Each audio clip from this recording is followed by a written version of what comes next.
আপনারা জানেন অন্তর্বর্তীকালীন সরকার দায়িত্ব গ্রহণ করার পর থেকে ক্রীড়া ক্ষেত্রে কিছু পলিসি নিয়ে কাজ করছে, যার মধ্যে অন্যতম প্রধান হচ্ছে বিগত সময়ে বিভিন্ন সেক্টরকে যেভাবে ধ্বংস করা হয়েছে ঠিক একইভাবে ক্রীড়া ক্ষেত্রেও আমাদের ফেডারেশনগুলো এবং উপজেলা, জেলা এবং বিভাগীয় ক্রীড়া সংস্থাগুলো অনেকাংশেই রাজনৈতিকভাবে বেদখল হয়েছিল। আমরা চাই যেই সরকারি ক্ষমতায় থাকুক, বাংলাদেশ যেই পরিস্থিতিতে যাক না কেন, ক্রীড়া ক্ষেত্রটা প্রকৃত যারা ক্রীড়া সংগঠক, যারা সাবেক ক্রীড়াবিদ আছেন, ক্রীড়া সংশ্লিষ্ট ক্রীড়ানুরাগী, তাদের হাতে থাকা উচিত এবং তাদের হাতে নিরাপদ এবং প্রসপারিটিটা তাদের হাত ধরেই আসবে। অন্তর্বর্তীকালীন সরকার সেই উদ্দেশ্য এবং লক্ষ্যকে সামনে রেখে ক্রীড়া ফেডারেশনগুলোতে পরিবর্তন এবং ক্রীড়া ফেডারেশনগুলোর কমিটি পুনর্গঠনের কার্যক্রম চলমান আছে। একই সাথে আমাদের সারা দেশের বিভাগীয়, জেলা এবং উপজেলা ক্রীড়া সংস্থাগুলো পুনর্গঠন করা হচ্ছে।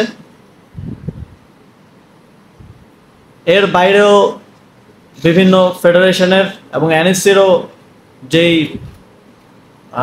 গঠনতন্ত্র আছে সেখানেও আমরা কিছু সংস্কারের উদ্যোগ হাতে নিয়েছি।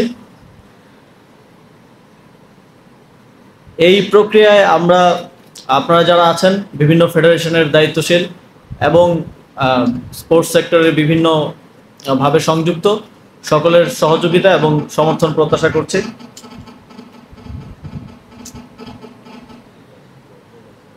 এছাড়াও অন্তর্বর্তীকালীন সরকার দায়িত্ব নেওয়ার পর অবকাঠামোগত উন্নয়নের দিকে নজর দিয়েছে।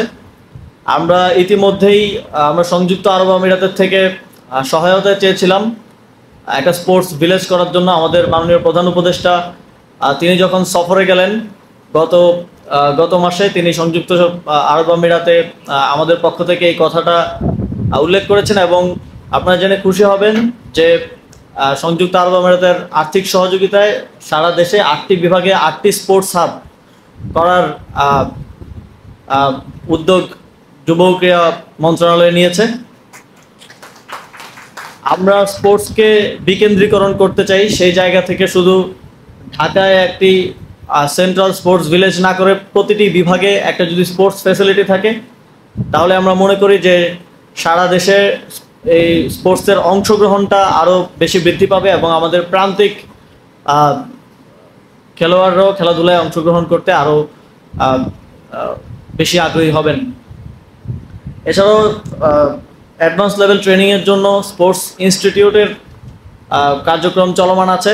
আমরা আশা করছি খুব দ্রুত সময়ের মধ্যেই স্পোর্টস ইনস্টিটিউটের কার্যক্রম শুরু হয়ে যাবে। আমাদের যেই কম্পিটিটিভ বিভিন্ন ইন্টারন্যাশনাল গেমসে যেখানে আমাদের খেলোয়াড়রা যান, আপনারা জানেন তারা একটা 1 মাস কিংবা 2 মাস মেয়াদি হয়তো ট্রেনিং কিংবা ফেডারেশনের নিজস্ব উদ্যোগে কিছু ট্রেনিংয়ের সুযোগ পান। এর বাইরে দীর্ঘদিন অ্যাডভান্স লেভেল ট্রেনিংয়ের সেরকম সুযোগ পান না।